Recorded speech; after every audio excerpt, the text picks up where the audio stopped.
आमरस असा पदार्थ जो लहानांपासून मोठ्यांपर्यंत सगळ्यांच्या आवडीचा. पण आमरस बनवल्यानंतर काही मिनिटातच काळा पडत असेल, तर त्यामध्ये हा पदार्थ जरूर वापरा. आज आपण अक्षय तृतीया स्पेशल आमरस बनवणार आहोत. तर इथे मी हापूस आंबे घेतले आहेत. 1 किलो.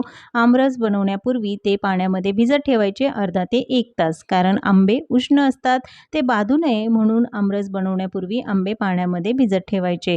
हापूस आंबा वापरायचा नसेल, तर केशरी किंवा मधशेरी आंबाही वापरू शकता. त्यानंतर याची साल काढून घ्यायची.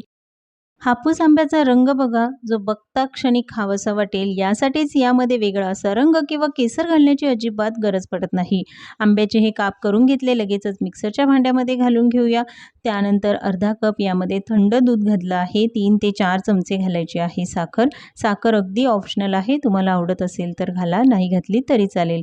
आता आमरस काळा पडू नये यासाठी यामध्ये 4 ते 5 तुकडे बर्फाचे घालायचे. बर्फ घातल्यामुळे आमरस अजिबात काळा होत नाही. मिक्सरवरनं हे फिरवून घेतलं की तयार आहे मस्त ताजा असा आमरस.